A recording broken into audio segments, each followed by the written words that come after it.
भ्रामयन् सर्वभूतानि यंत्र रूढ़ानि मायया। उन्होंने कहा कि हे अर्जुन, अब अर्जुन को बिल्कुल अंतिम बातें थोड़ी थोड़ी थोड़ी थोड़ी जो कहीं स्पष्ट होने से रह गई या कहो कि बहुत अधिक जरूरी है कि वो जान ले, वो फिर से बताई जा रही है। ये सब बातें उससे पहले बताई जा चुकी हैं।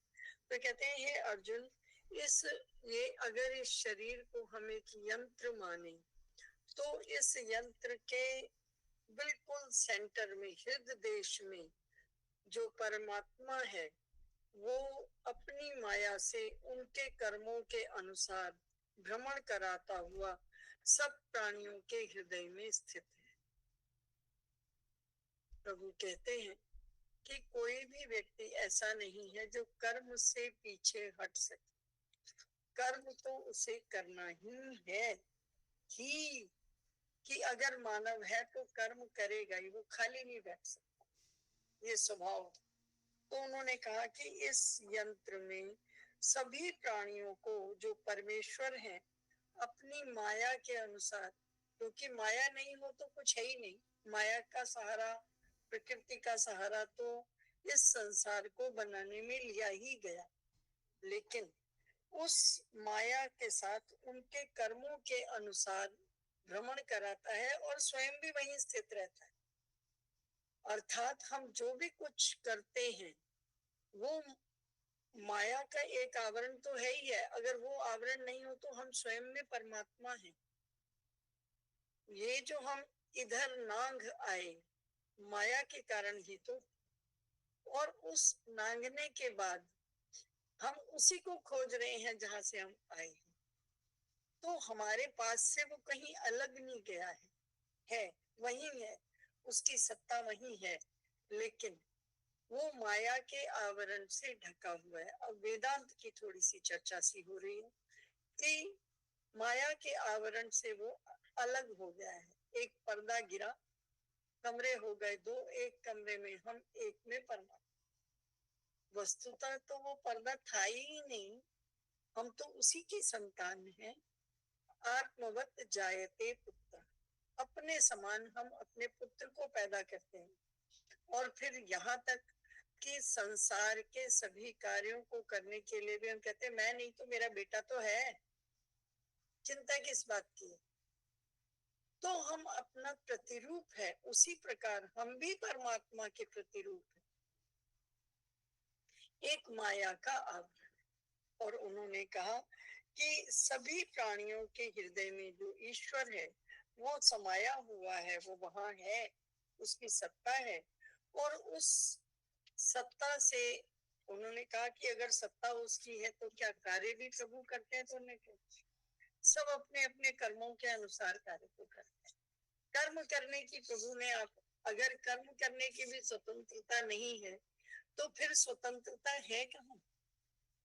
कोई और स्वतंत्रता तो हमारे पास है ही नहीं, बाकी उन कर्मों के परिणाम। करने की स्वतंत्रता और फल पाने की हमें बाध्यता है कि जो हमने कर्म किया है उसका फल अवश्य मिले, ये बाध्यता है। और कर्म हम अपनी इच्छा से करते हैं, और एक बार जो हमने कर्म किया बस उसी का परिणाम आज तक चल रहा है।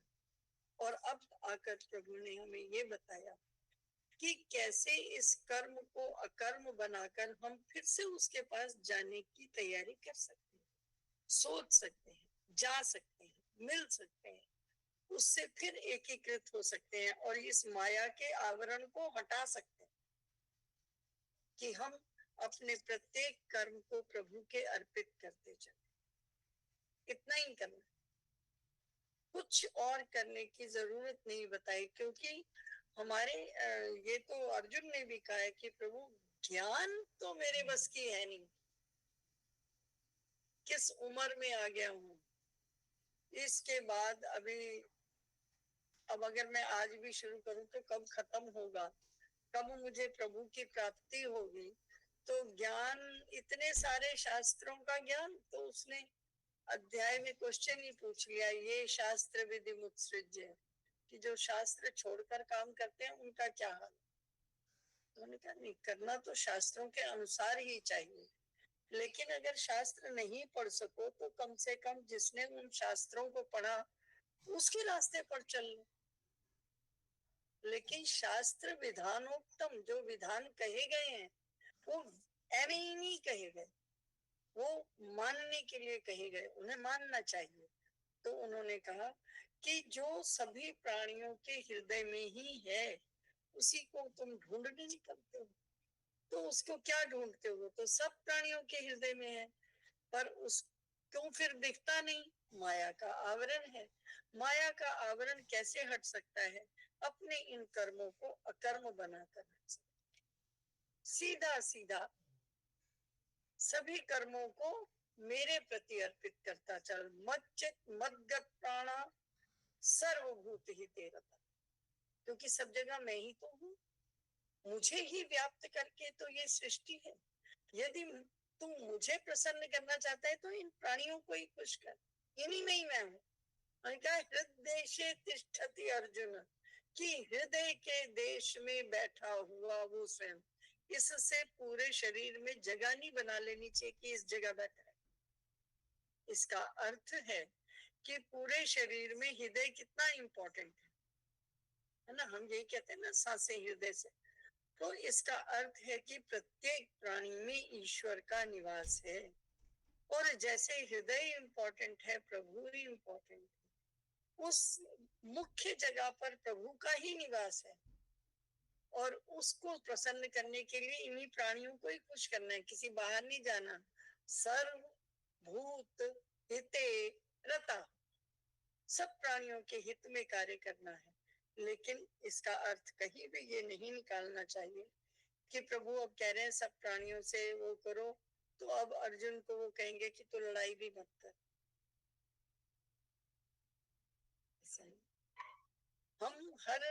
हम हर चीज का मतलब अपने हिसाब से निकालते हैं, क्योंकि हमें लड़ना नहीं है।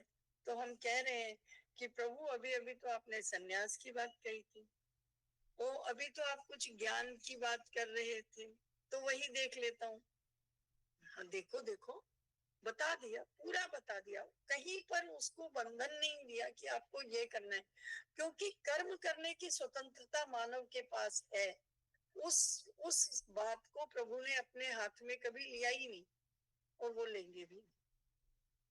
कर्म करने की स्वयं की स्वतंत्रता है, इसलिए कोई ये ना कहे कि करवाया उसी ने था, भोगना मुझे पड़ रहा है, ऐसा नहीं।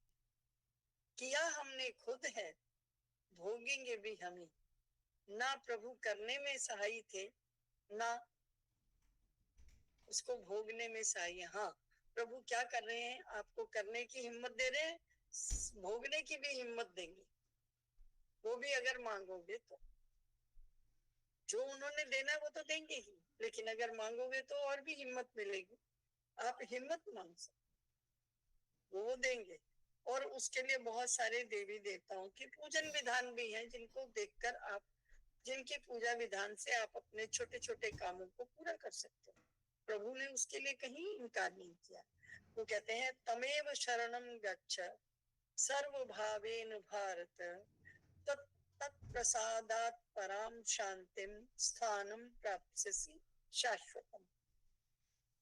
कि हे भारत, तू सब प्रकार से उस परमेश्वर की शरण में जा।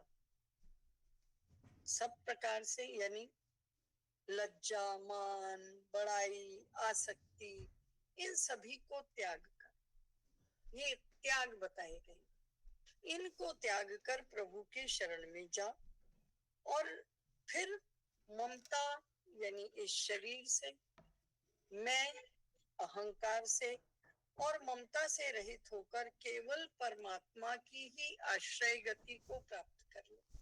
परमात्मा के ही शरणागति हो जा, अनन्य भाव से उनसे प्रेम कर, श्रद्धा कर, भक्ति कर, उसके नाम रूप गुण प्रभाव का चिंतन करता रहे। इस प्रकार करने में तुम, इस प्रकार को करना कहते हैं परमात्मा की शरण में। सब काम करो, काम करने की, काम तो आपका स्वभाव है, आप उसे छोड़ना ही नहीं चाहिए, छोड़ा जाना भी नहीं चाहिए। दोनों ही बातों के लिए प्रभु ने कहा है, लेकिन उन्होंने ही कहा है कि तुम उस परमात्मा की कृपा से ही शांति, परम शांति को और स्थानम प्राप्स्यसि शाश्वतम, उस शाश्वत सनातन को, उस धाम को प्राप्त हो जाओगे। कब? जब तुम तम एव शरणम गच्छ, जब तुम उसी की शरण में चले जाओगे और सर्व भावेन, पूर्ण भाव के साथ, ये नहीं मन में एक एक कपट रख के नहीं, मन में कोई छल रख के नहीं, मन में कोई अहंकार रख के नहीं, मैं ममता से रहित होकर जब इस तरह से प्रभु की शरण में जाओगे, प्रभु में ही लीन हो जाओगे, तो प्रभु तुम्हें प्राप्त, इसमें कोई संशय नहीं। प्रभु ने ये देखो चलते चलते बार बार किस बात को कहा है कि लज्जा, मान, बड़ाई, मैं, ममता, मद, अहंकार, इन सबको यदि छोड़ दिया जाए तो प्रभु की प्राप्ति निश्चित है। तो ये माया का पर्दा हट जाएगा और प्रभु से मिलन संभव है। जब तक मैं, मेरा, ममता, मद, पद, मान, बड़ाई ये हम नहीं छोड़ पाते हैं तो प्रभु से मिलना भी नहीं है। ये वही वाली बात है कि जिस शीशे के ऊपर धूल लगी है उसको साफ करना है। आप आंखें साफ कर, आंखें तो साफ है, जो बीच में पर्दा है वो हटाना है, उसको हटाओ। प्रभु तो यही है। उन्होंने कहा हृदय से तिष्ठति अर्जुन, कि वो हृदय देश में स्थित है, वो आपके साथ है, वो कभी आपसे अलग हुआ ही नहीं। वो अलग हुआ तो तुम भी नहीं थे, वो तो है। अगर वो है तो फिर उसको प्राप्त करने में क्या हमारे दुर्गुण हैं जो उससे मिलने नहीं दे रहे। तो उन्होंने कहा मैं, ममता, अहंकार, पदमान, प्रतिष्ठा, इसकी बड़ाई इनको यदि त्याग दिया जाए तो प्रभु तो अपने पास ही है। प्रभु तो कहीं गए ही नहीं, कहीं ढूंढने की जरूरत नहीं। और इसी बात के लिए कितने सारे हमारे साधु संत महात्मा कहते कहते थक गए कि एक प्रेम का अक्षर पढ़ लो तो संत हो जाओ। उस प्रेम के अक्षर को हम जानते हैं, लेकिन क्या उसको कभी समझ पाए, उसको हमने हृदय में विचारा, उतारा? क्या हम उस पर कभी चल पाए? और यदि नहीं चल पाए तो मात्र शब्द थे ना, शब्दों से तो कुछ नहीं होता। उसको प्रयोग में लाना एक काम है, उसको प्रयोग में लाने से हम वहां जा सकते हैं। प्रेम, ढाई आखर प्रेम का पढ़े सो पंडित होए, वो ज्ञानी हो जाएगा। और वही बात गीता जी में कही गई, सर्वभूत हिते रता, कि सब प्राणियों के हित का चिंतन करना। पाप क्या है? जिससे कोई दुखी हो जाए। पुण्य क्या है? जिससे कोई प्रसन्न हो जाए। पुण्य करो, इससे अच्छी परिभाषा पाप और पुण्य की हो नहीं सकती। कोई उसमें ये नहीं है कि ये वो का, कुछ नहीं। जिससे सामने वाला प्रसन्न हो वो पाप पुण्य है, जिससे सामने वाला दुखी हो वो पाप है। बस पाप नहीं करना है। किसी ने कहा ये फेरिस्त बहुत लंबी है तो क्या किया जाए? बोले आज जिस गलत काम को तुम कर दो उसके बाद कभी जिंदगी में उस गलत काम को नहीं दोहराओ, ये भी पुण्य है। आप एक बार मन से मान तो लो कि आपका ये कर्म गलत है, और खाली मान नहीं लो, उसको आगे के लिए पक्का कर लो कि फिर इस कर्म की आवृत्ति नहीं हो, तो भी तुम तब। और इसी के लिए आगे कहा गया इत्ते ज्ञान मात्र। अब प्रभु कह रहे हैं कि देख, ये दो तरह से बात है। एक तो प्रभु अर्जुन से कह रहे हैं, दूसरा ये कि वो एक तरह से गीता का महात्म्य भी बता रहे हैं कि जो कुछ तूने अब तक जाना उसका भाव क्या था, क्यों मैंने बताया, या इसको जानकर तुझे क्या लाभ होगा। कोई महात्म वही होता है ना, कि जो तुमने जाना वो कितना आवश्यक था, क्यों आवश्यक था, कैसे आवश्यक था? तो उन्होंने कहा इत ते ज्ञानम आख्यातम, कि मैंने तेरे लिए ये ज्ञान कह दिया, आख्यातम कह दिया, यानी अब गीता का कोई ज्ञान उनको देना बाकी नहीं है। इत्ते आख्यातम, ये मैंने कह दिया, गुह्यात गुह्य परम मया, मेरे द्वारा ये जो गीता का ज्ञान तुम्हें बताया गया, ये गुह्य से भी गुह्य है, गोपनीय से भी गोपनीय है। अरे गोपनीय से गोपनीय कैसे हो सकता है, ये छपा हुआ है।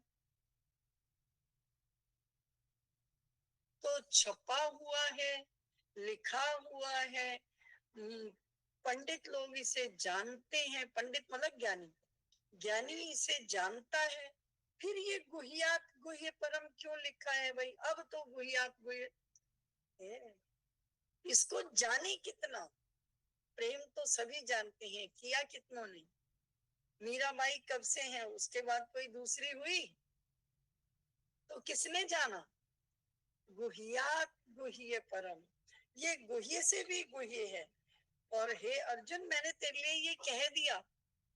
फिर विमृश्यत तदैते देशेषेण यथेच्छसि तथा कुरु, विमृश्यत एतद शेषेण, कि जो मैंने तुझे ये रहस्य बता दिया, तो अब इस रहस्यमय ज्ञान को विमृश्यता कर, इसको मत, दही से मक्खन निकालने के लिए उसको मथना पड़ता है, उसका विश्लेषण करना होता है।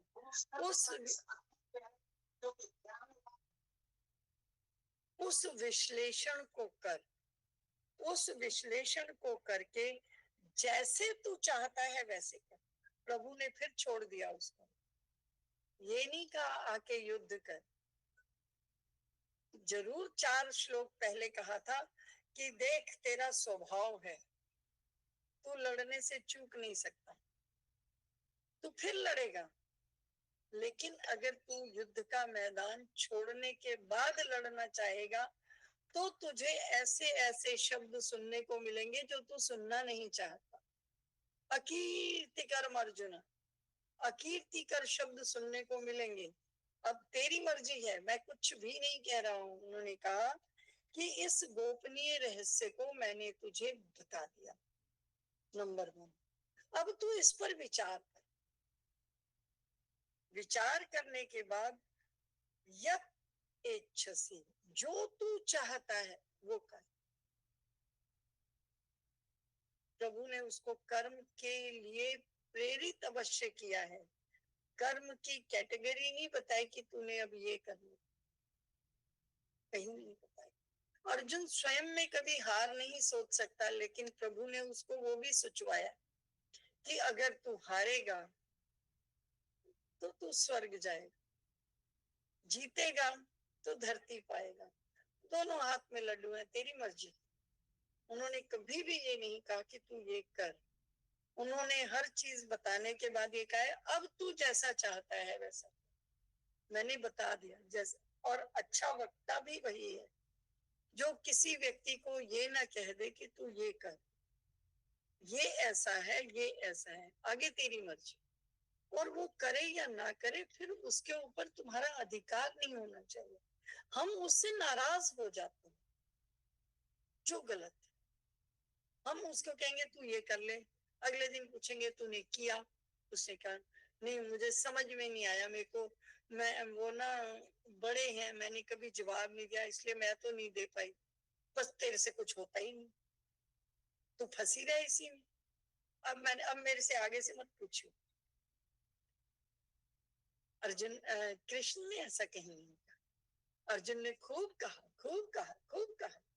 मैंने कहा ठीक है, हर बात का जवाब है, लेकिन उन्होंने ये नहीं कहा कि अगर तू युद्ध नहीं करेगा तो कल मेरे साथ तू मित्र नहीं है।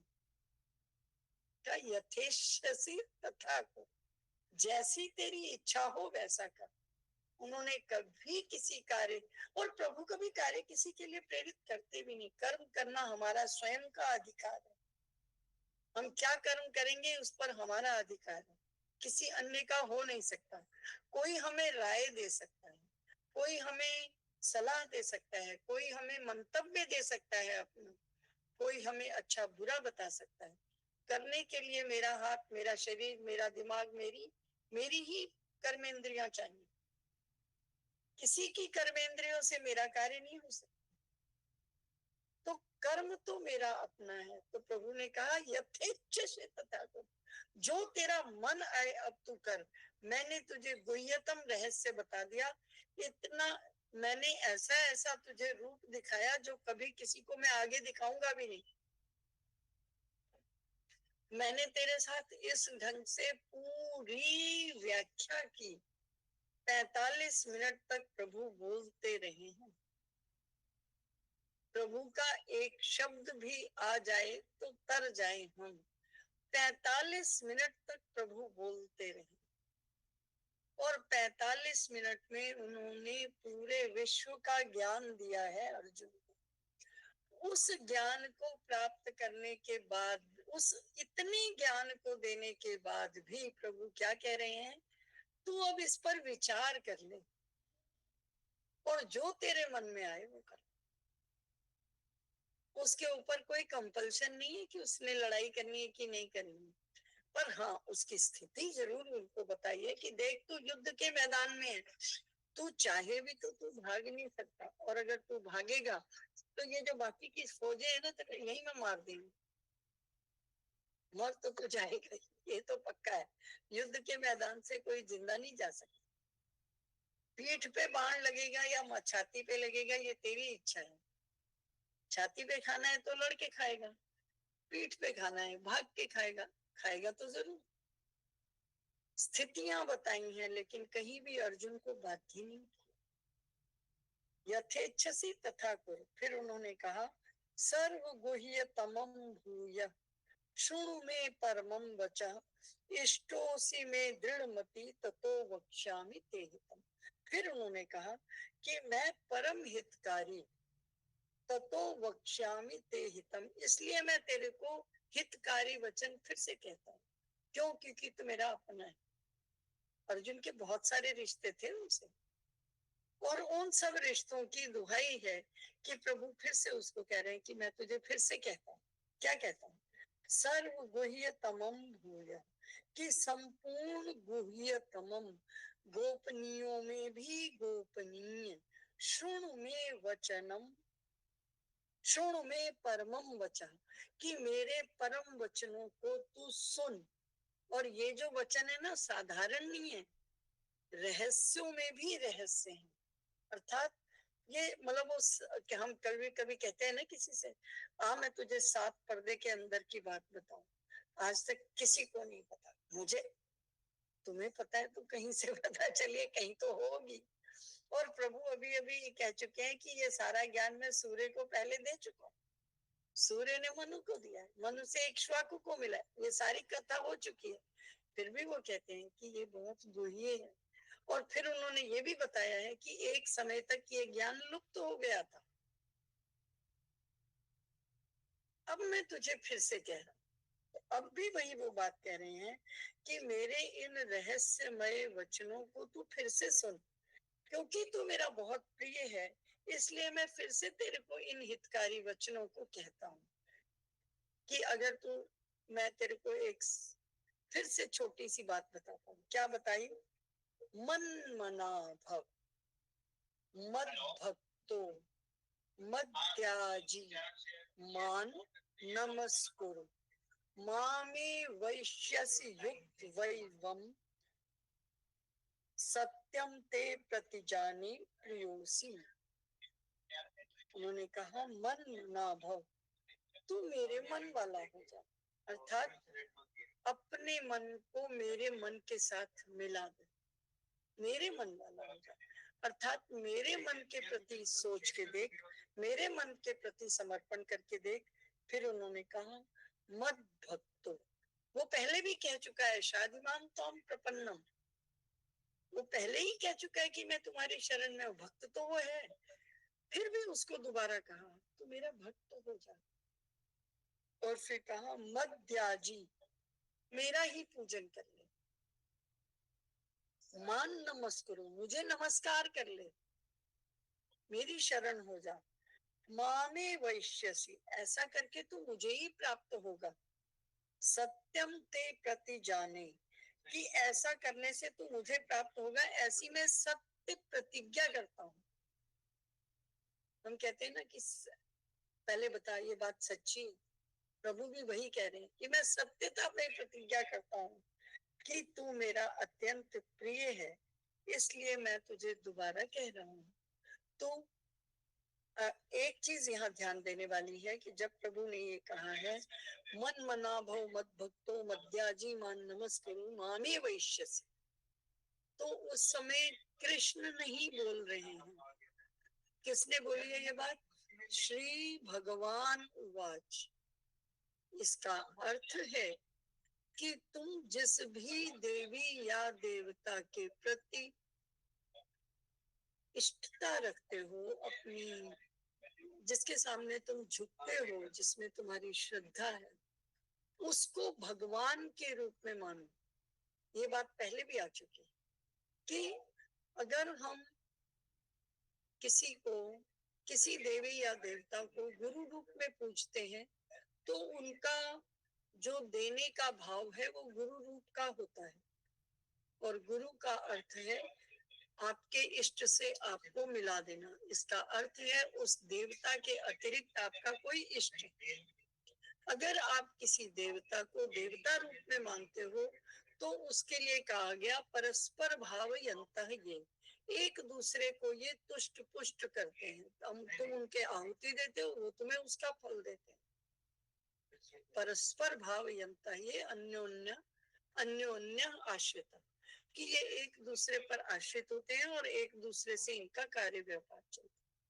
और यदि तुम उसी देवता को भगवान के रूप में मानते हो, तो वो वाली बात हो जाती है जो यहाँ कही गई, मन मना भव मद भक्तो मद्याजी मान नमस्करु मामे वैश्यसि, कि मेरे मन वाले हो जाओ।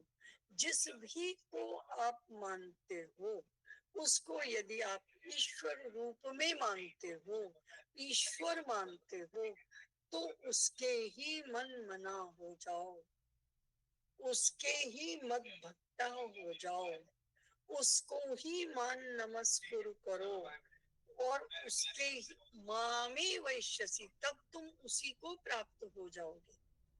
इसका अर्थ ये, कुछ लोग इस श्लोक को देखकर अर्थ निकालते हैं कि कृष्ण ने ये कहा कि तुम कृष्ण की पूजा करो, कृष्ण के मन वाले हो जाओ, कृष्ण को ही भजो।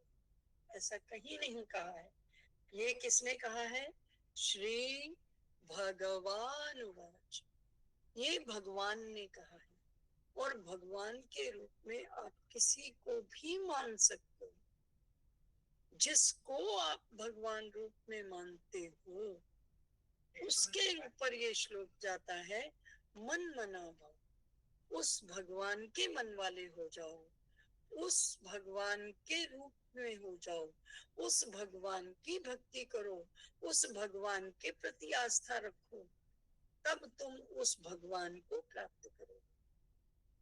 उन्होंने तो अर्जुन को ही ये नहीं कहा कि तू मेरा दोस्त है तो दोस्ती बना रहे। उसको भी उन्होंने क्या कहा? यथेच्छसि तथा कुरु, जैसा तेरा मन हो वैसा कर ले। तो तुम्हें क्या कहेंगे? हम, अर्जुन तो उनका बहुत खासम खास था, हम कौन से, हम किस कैटेगरी में हैं? जब उन्होंने अर्जुन से ही नहीं कहा तो मुझसे क्या कहने आएंगे? उन्होंने जो ये बात कही है, ये उस बात को पुष्ट करती है कि हमारे 33 कोटि देवी देवता हैं।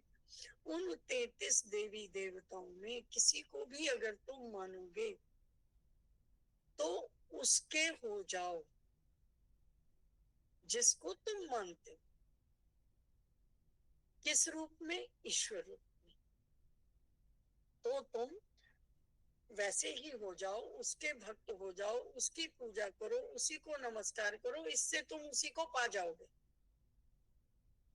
ये प्रभु ने दृढ़ प्रतिज्ञा की है कि ये सत्य है कि यदि तुम उसी को पा जाओगे, ऐसा उसको तुम पा जाओगे, ये पक्की बात है।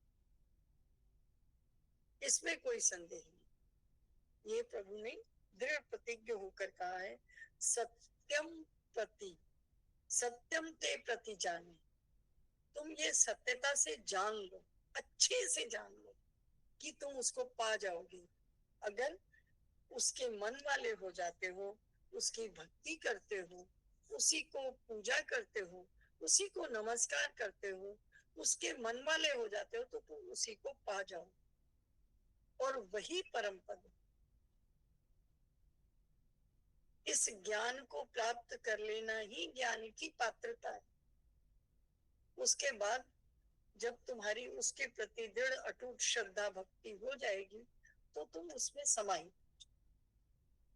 और फिर उन्होंने कहा, सर्वान धर्मान परित्यज्य मामेकं शरणं व्रज, अहम तम त्वाम सर्व पापेभ्यो मोक्षयिष्यामि मा शुचः। सर्वान धर्मान परित्यज्य, सभी धर्मों को छोड़कर। हमने अभी धर्म का अर्थ सीखा था।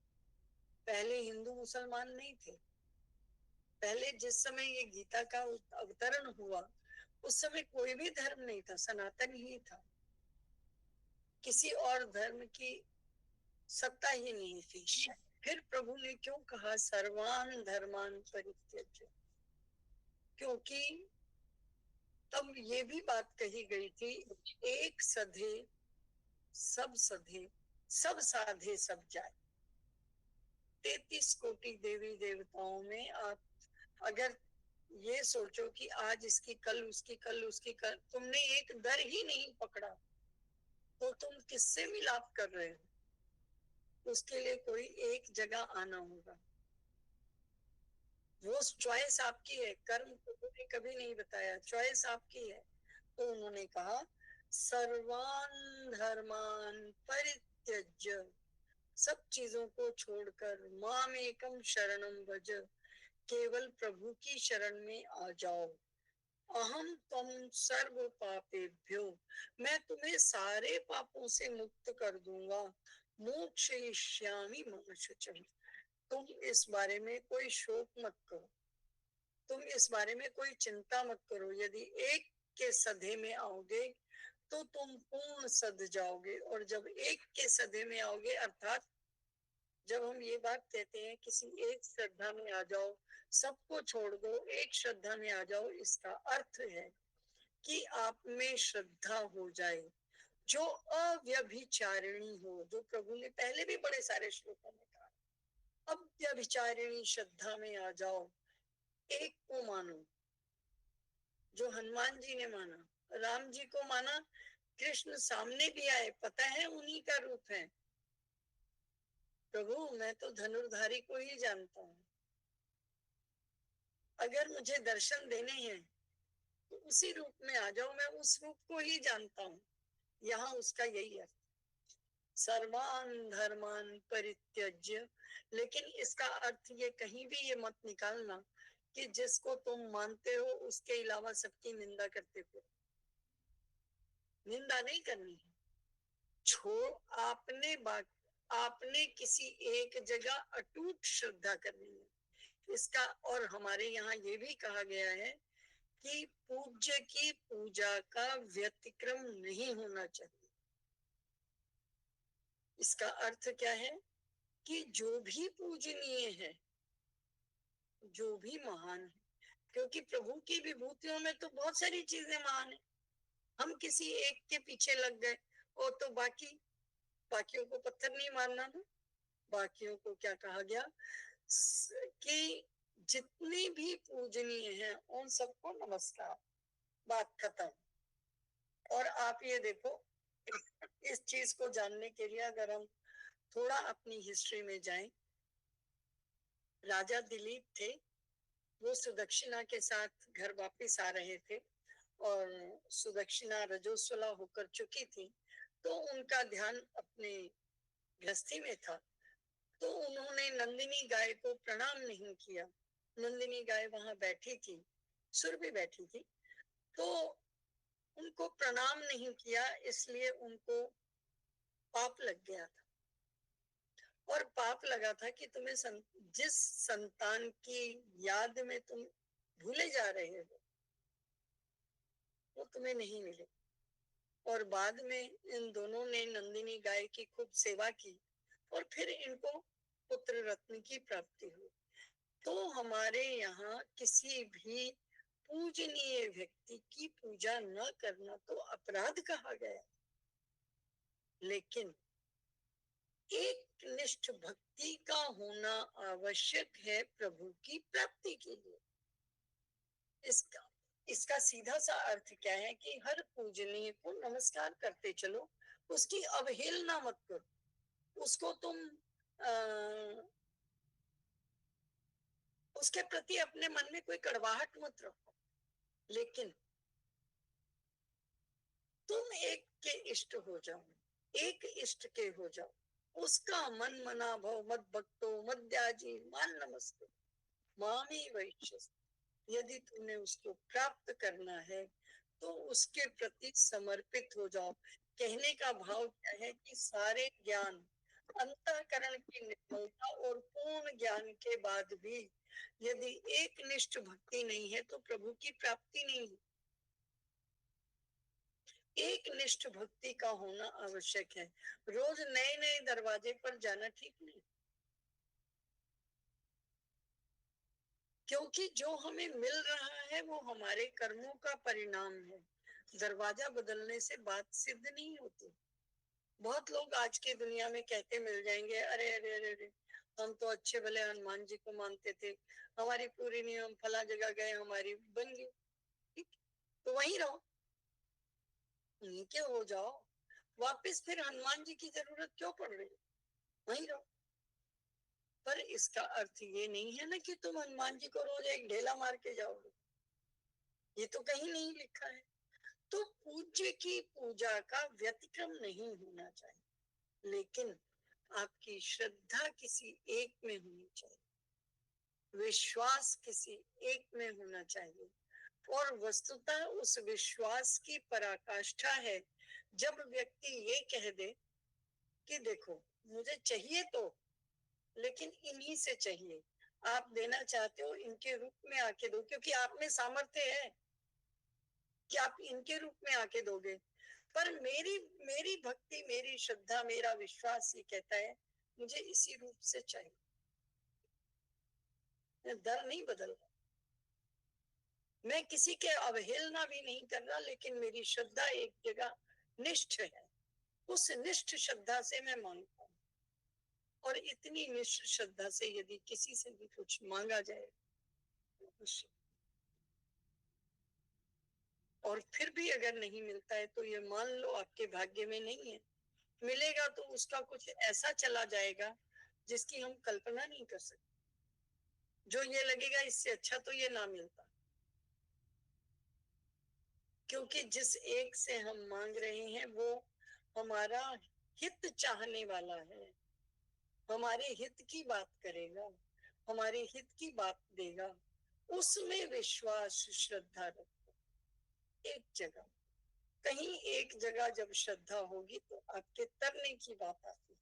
तो उन्होंने ये कहा और श्लोक नहीं, और टाइम हो गया। श्री कृष्ण गोविंद हरे मुरारी, हे नाथ नारायण वासुदेव।